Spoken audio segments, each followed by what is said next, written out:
Good evening and thanks for joining us. I'm Brittany Falkers. A lot of questions remain tonight surrounding a shooting in Portland's Old Town as partygoers celebrated Pride Month. Thanks so much for joining us. It happened just before 2 o'clock Sunday morning outside CC Slaughter's nightclub. It forced police to put that area into lockdown. They say someone shot into a car near Northwest Davis, hitting a juvenile passenger. That person went to the hospital and is luckily all right. The people in that car said they didn't know who shot at them or why. No one was killed. Police are also learning of several other shots that were fired in that same area, reports of that. And they said the same person may be behind them, but they did not make an arrest. And now let's get you caught up on tonight's other headlines. 6 people had to be pulled from the water today when a platform collapsed, dumping them into the cold waters of the Willamette. This was on private property near Northwest Marina Way. Portland Fire and Rescue says a gangway failed, but we don't know what caused that collapse. Luckily, no one was hurt. Portland police are investigating a homicide in the Roseway neighborhood. A man was found dead at Northeast 81st Avenue and Klickitat Street. We don't know yet how that man was killed, and there's no information yet on a suspect. We will keep you updated as we learn more. A Tigard teen charged with disorderly conduct for allegedly shooting this BB gun at cars, fences, and windows at a busy apartment complex. Police say they took that fake gun and released the teen to his mom. This comes less than a week after police took an airsoft gun that had Glock markings from a group of 4 kids on Wednesday. School safety has been on a lot of parents' minds since elementary school shootings in Uvalde, Texas, that killed 19 children and 2 teachers. In the months since, we've learned that responding officers waited more than an hour to go into the classroom and confront that gunman.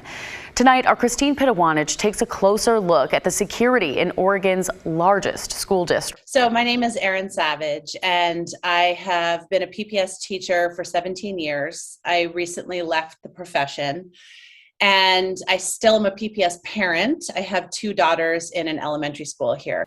Erin Savage left the profession right before the pandemic, she says, in part because of concerns around school security. We spoke to her more than 4 years ago about her efforts to protect students in her second-floor classroom on her own dime. I purchased a ladder that will go out the window, so if we need a second exit, we can safely evacuate. She had recurring nightmares about a school shooting, so she also bought a metal device that allows teachers to lock doors from the inside. The dream stopped after that. But her concerns have not stopped, especially after the most recent school shooting in Uvalde, Texas. Officials at Portland Public Schools say $25.9 million from the 2020 bond have been set aside for school safety improvements.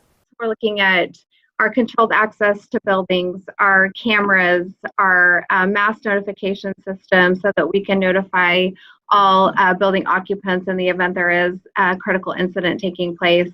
In some locations, we've added additional fencing.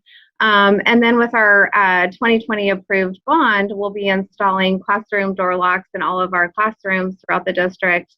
And we've identified about 2,500 that need some level of hardware improvement. So that could be locks, that could be closers, that could be panic hardware. We'll also be adding some additional interior and exterior surveillance cameras, and we'll be upgrading all of our intrusion alarms. Molly Romay with PPS says the district emphasizes training and systems, which includes a regular update to the emergency operations plan, a new app that gives teachers a Cliff's Notes version of the plan, and other drills. They also rely on resources like counselors, social workers, and school psychologists, as well as community partnerships to keep students safe. In Salem-Keizer Public Schools, there's a partnership with law enforcement, and like PPS, both Salem-Keizer and Beaverton schools have bond money going toward continued security improvements like a secured front entry space, fencing, and security cameras. We also asked Portland Police what their protocol would be in a school shooting. Here's Officer Leo Harris. I am completely confident that all the officers in this area would respond immediately and do something very appropriately to take action, stop the threat immediately, and then start helping to get people critical aid. They would go inside, try to find the shooter, and try to stop them as soon as possible. Back at PPS, remember those door locks the district is working to install? That'll be complete by the end of next school year, but Savage thinks that's too long of a wait. This is the time to retrofit every single door in this whole entire district, not wait until the end of next school year. Let's do it now while class is not in session. Christine Pitawanich, KGW News. New Washington gun laws are set to take effect next month after senators recently released a bipartisan package of proposals. They include strengthening red flag laws, restricting guns from people with domestic violence, and additional background checks for those between 18 and 21. Washington Senator Pat Murray helped land that measure and believes while statewide laws are a start, she would like to see more action at a national level. Well, Washington State is ahead of the curve, but I will remind you that somebody can go across the border into Idaho and purchase an assault weapon. So we will be as safe as the laws of the rest of the nation. Murray does plan to support the bipartisan measures presented, though she hopes to work on other changes as well. The laws are set to take effect July 1st. Well, it's been nearly a year since a group of food carts set up along West Burnside, and it hasn't been easy. Bad weather, crime, and the lasting impacts of COVID have all added to the struggle. Catherine Cook shows us how business owners are holding on, determined to succeed. It was late afternoon on the last day of spring. I think my hope was this.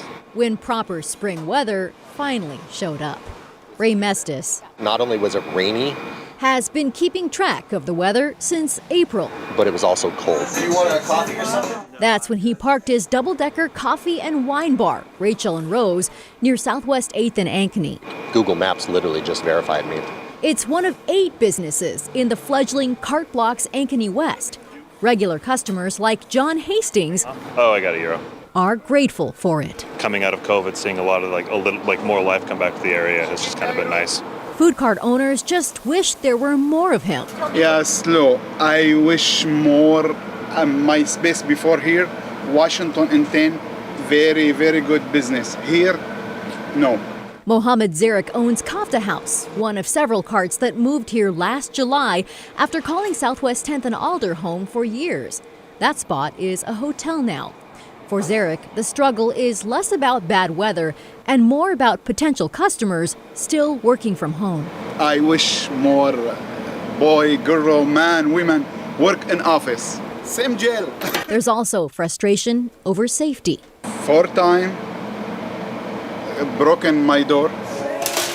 For Ray Mestis, it's even worse. A few weeks ago, he says his wife was working here around lunchtime when a man sexually assaulted her. He was trying to steal tip jars from everybody he could walk by.